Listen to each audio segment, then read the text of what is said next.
I've made over $500,000 on Upwork. I'm top 1% of the entire platform. And in the next few minutes, I'm going to talk half of you out of ever using it. Because Upwork, well, it's two things at once. Yes, it's the best freelancing platform that exists, but it's also a machine that eats freelancers alive. Both are true. By the end, you'll know which side of that line you're on. And stick around for the fees, because the number everybody argues about is not the one that you should be scared of. First, the case for it, because I'm not going to sit here and pretend that my results happen somewhere bad. Upwork is the single biggest pool of real client money that exists in freelancing. There's billions of dollars of deals done every single year in audited public numbers. The clients who pay monthly retainers, the ones worth thousands a month for years, they're on here. That's where my $500,000 came from. Not gig scraps, it was long clients won properly. And let me show you both ends of this one account. The first job that I ever won on here paid $374.40. It was tiny. It was taken whilst I was still stacking reviews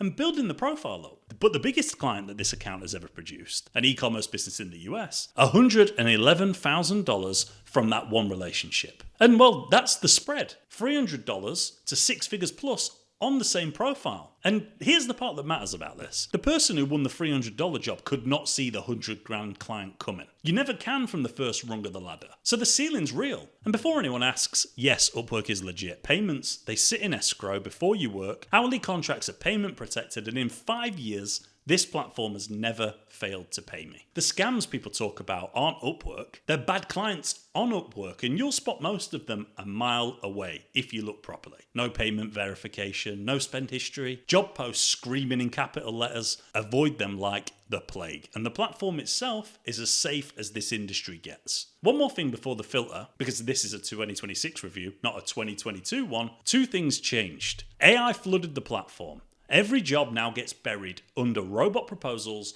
and they all sound identical. And applying costs real money. Both sound like bad news, but both quietly favour you, because the freelancer who turns up as a prepared human has never stood out more. Now, let's look at the filter. Reason one that you shouldn't use Upwork is that you think applying should be free. It isn't. Every proposal costs connects, and it costs real money. About 15 cents per connect. Visibility is an auction. Right now I'm bidding 200 connects, that's $30, to sit at the top of a client shortlist. In fact, I'm midway through spending $2,119 on this exact question live this week. There's a public spreadsheet in the description tracking every application as it happens. The point is this: on Upwork, applying is marketing spend. If you cannot stomach paying to be seen, this is not your platform. And that's fine, but that's the game. Reason two is you won't pick a lane. Upwork is not a skills marketplace, it's a trust marketplace, and a client staring at 80 proposals can't tell who's the most skilled, only who looks the least risky. And I do a bit of everything that looks like risk. Generalists on Upwork fight over scraps. If you're not willing to be known for one thing, the algorithm, and importantly the clients, they will agree to ignore you. And then reason three is that you need money this week. There's a lag on this platform. We may see it in my challenge this week between doing everything right and anything coming back. Weeks, sometimes months. I sat in it. If your rent is depending on winning a job in the next 7 days, then Upwork will shatter your heart. Come back when you've got breathing room. And reason four, your service is rinse and repeat. If it's the same thing done the same way over and over, logo packages, quick edits, fixed little products, truthfully, Fiverr will treat you better. Clients come to you there, and the race to the bottom pricing matters less when your delivery is a production line. I ranked every platform in another video. It's linked below. Upwork's edge is custom, ongoing relationship work. If that's not what you sell, don't fight for it on here. And then finally, reason five, you won't run it like a business. And I mean vetting clients most of all. Let me tell you where this platform gets properly dark, because I've lived through it. You take on a client that you never should have, someone you didn't check, and they will have you over a barrel. Unrealistic demands, scope growing by the day, and you pander into every single request because you're terrified of what one bad review will do to your profile. That's the trap that nobody warns you about. On Upwork, a bad client doesn't just waste your time, they hold your reputation hostage while they do it. It ends in tears 90% of the time. And there's only one way that it happens. You didn't vet them. I can spot these clients a mile off now. The spend history, how they talk about past freelancers,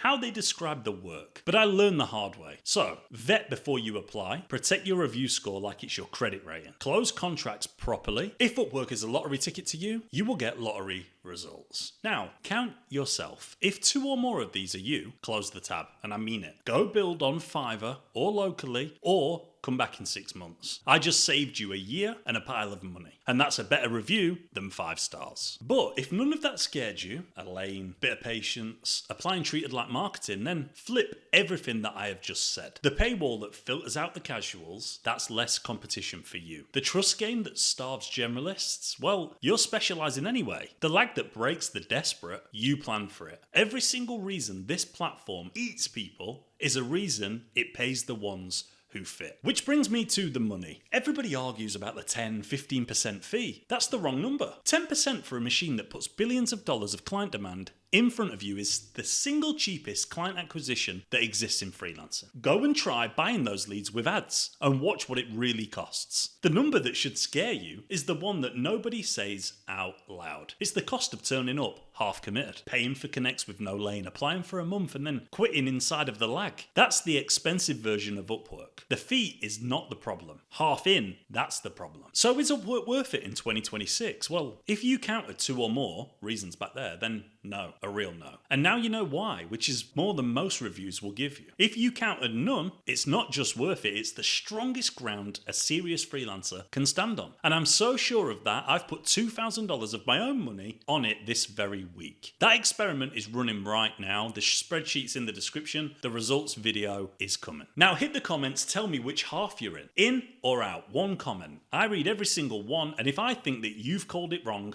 I'll tell you. If you're in, my complete Upwork course is on screen now. It's 45 minutes inside this account, every step from zero. And subscribe because the $2,000 question gets answered on this channel on Monday. My name's Michael Elliott. I'll catch you in the next one.